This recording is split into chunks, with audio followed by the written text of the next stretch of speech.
말씀대로 믿고 살고 누리는 올데이 큐티 배명 목사입니다. 오늘 큐티 본문은 누가복음 22장 35절에서 46절 말씀입니다. 오늘 큐티는 아버지의 원대로라는 제목으로 예수님의 기도에 관한 묵상입니다. 말씀 질문입니다. 왜 제자들에게 일어나 기도하라고 하실까요? 예수님은 이 땅에 남게 될 제자들에게 이사야의 예언을 들어 말씀하십니다.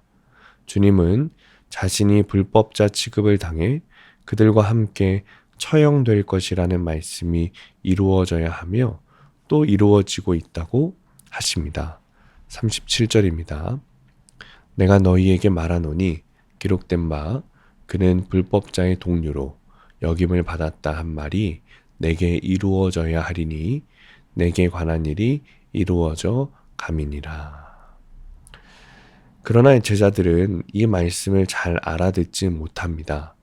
그럼에도 예수님은 죽기 직전까지 제자들을 충실히 그리고 성실히 양육하십니다. 이것이 주님의 십자가 사랑입니다. 이처럼 성도는 자신에게 맡겨진 사람들이 말씀으로 양육되도록 사랑을 전해야 합니다. 이제 곧 닥칠 환난, 즉 십자가 순환과 죽음을 알고 계신 예수님은 감난산에 올라 무릎을 꿇고 기도하십니다. 그리고 내 원대로 마시옵고 아버지의 원대로 되기를 원하나이다 라고 간절히 기도하십니다. 진정한 기도는 이렇게 나의 원함이 아니라 하나님의 원함대로 구하는 기도입니다. 하나님의 뜻이 내 삶에 임하는 것입니다. 그때 주님은 내게 힘을 더하셔서 주님의 십자가 사명을 감당하게 하십니다. 그리고 좁고 외로운 그 길을 따라가게 하십니다.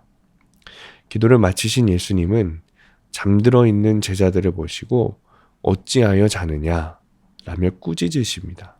그리고 시험에 들지 않게 일어나 기도하라 라고 하십니다. 46절입니다. 이르시되 어찌하여 자느냐 시험에 들지 않게 일어나 기도하라 하시니라. 이처럼 우리도 예수님을 믿는다고 하면서 영적으로 잠들어 있을 때가 많습니다. 우리 각자에게 임한 환난 가운데 깨어있지 못하고 오히려 쾌락과 중독에 빠져서 시험에 들고는 하는 것이죠. 따라서 성도는 날마다 말씀을 묵상하며 자기 연약함과 죄를 보고 말씀으로 해석되는 깨어있는 삶을 살아야 합니다. 적용 질문입니다. 불법자 취급을 받는 것이 말씀이 성취되는 것임을 인정합니까? 두 번째, 내가 영적으로 잠들어 시험에 빠진 사건은 무엇입니까? 오늘의 원포인트입니다. 깨어 기도해야 합니다. 불법자 취급을 받기 싫어하는 우리지만 말씀 앞에 서면 세상 사람들은 우리를 불법자 취급을 합니다. 그런데 이것이 말씀이 성취되는 길이에요. 이제는 깨어 기도해야 합니다. 오늘도 나의 원함이 아니라 주가 원하는 대로 기도하는 하루가 되시길 축복합니다. 기도하겠습니다. 주님, 세상에서 불법자 취급을 받는 것이 싫어서 말씀을 회피하는 저입니다. 주님, 불쌍히 여겨 주옵소서. 이제는 나의 원함이 아니라 주의 원함으로, 하나님의 원함으로 기도하며 살게 하여 주옵소서. 영적으로 깨어있게 하시고 늘 주님을 바라보게 하여 주옵소서. 예수님의 이름으로 기도합니다. 아멘. 오늘 큐티 말씀을 적용한 한 성도님의 큐티 묵상 간증입니다. 저는 어려서부터 부모님을 따라 교회에 다녔고 초등학교 4학년 때부터 예배 반주자로 봉사했습니다. 그러다 시간이 흘러 청년부에서 만난 남편과 결혼해 자녀를 낳았습니다. 이렇게 꾸준히 신앙생활을 하니 나는 죄인이 아니고 나에게 아무 문제 없다고 생각했습니다. 그런데 날마다 구속사적으로 말씀을 묵상하면서 타인을 판단하고 정지하는 교만과 나만 옳다고 여기는 위선을 보고 회개하게 되었습니다. 그런데 어느 주일 장년부 예배가 끝나고 딸의 중등부 예배가 끝나길 기다리고 있을 때입니다. 한 친구가 딸에게 야, 너희 엄마다. 근데 정상 같아. 라고 말하는 소리를 듣게 되었습니다. 깜짝 놀란 저는 딸에게 무슨 말인지 물었고, 딸은 교회 소그룹 모임에서 제가 핸드폰 중독자라고 나누었다고 했습니다. 저는 평생 핸드폰으로 게임이나 주식, 도박을 한 적도 없는데 웬 중독자라며 웃고 넘겼습니다. 하지만 생각할수록 왠지 불법자의 동료로 역임을 받은 것 같아 억울하고 기가 막혔습니다. 하지만 돌이켜보면 저는 핸드폰에 중독된 삶을 살고 있었습니다.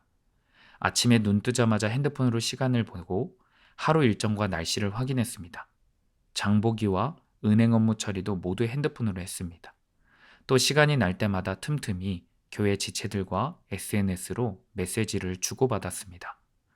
그러다 여유가 있을 때는 SNS 동영상을 보다가 잠이 안 와 수면제를 먹기도 했습니다.